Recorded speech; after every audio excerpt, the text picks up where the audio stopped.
Okay, so hello, welcome back. So let's compute now the height from the data that we gathered from the pressure variation using phyphox app.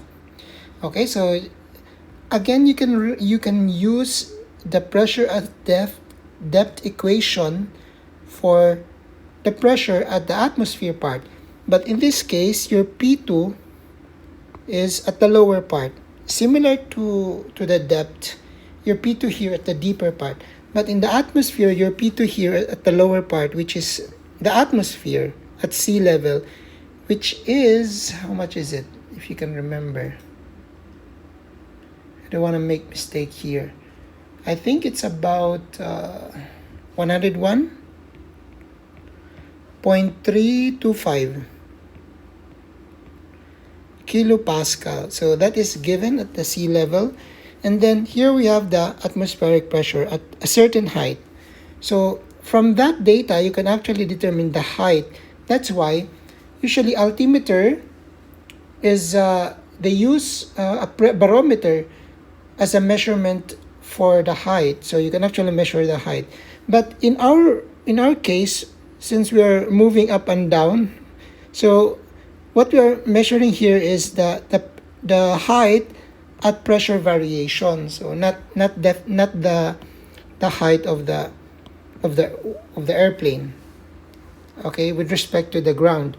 So but what we're recording is the height variation of this pressure reading that we gathered while in the flight.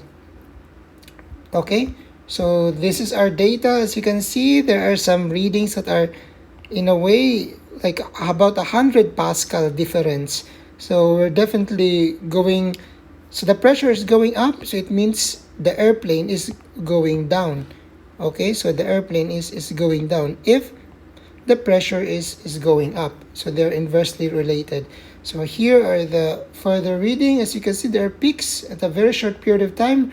We're going down and we're going up by step.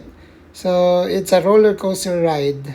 So here is our varying pressure reading, which means that the height is varying at this very fast pace.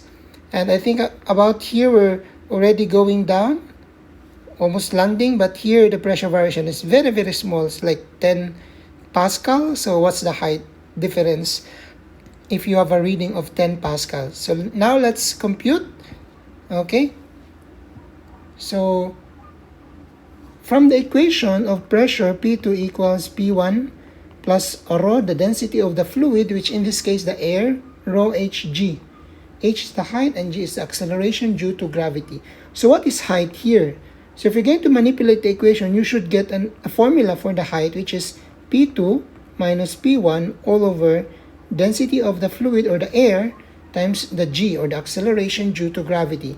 We know that the density of air is 1.2 kilogram per cubic meter, and the acceleration due to gravity, which I hope you know by heart, 9.8 meter per second squared. So now let's say the pressure difference is, which is P2 minus P1, is about 100 pascal. So what is our height difference for every waving of our pressure reading, like 100 pascal to 10 pascal? So this is 10 pascal.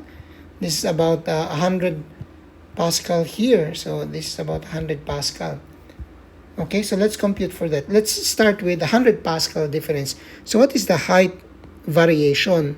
So you have here delta P, or P2 minus P1, which is 100 pascal. Okay, I will not write the unit because I might need more space, times 1.2, but all of these are in SI unit, times 9.8. So our answer should be about, you can verify this, 8.5 meter difference for every 100 pascal change of our location, or change of the pressure. So it means we're going up and down. Our height is also moving up and down. So that's why in a way it feels like we are in a roller coaster. It's like, woo, going down and going up. Okay? But for 10 pascal difference, like a small wave, So that would mean a pressure difference of about 1 meter, or 0.85 meter. So that's what's going on where we are riding. Okay, so that ends our discussion or calculation for the roller coaster ride. So we're moving from the flight, we're going up and down minimum 1 meter, and then the maximum we're going up and down like in a roller coaster 8.5 meter. Okay, so that ends our calculation for the height based on the pressure difference. See you in the next example.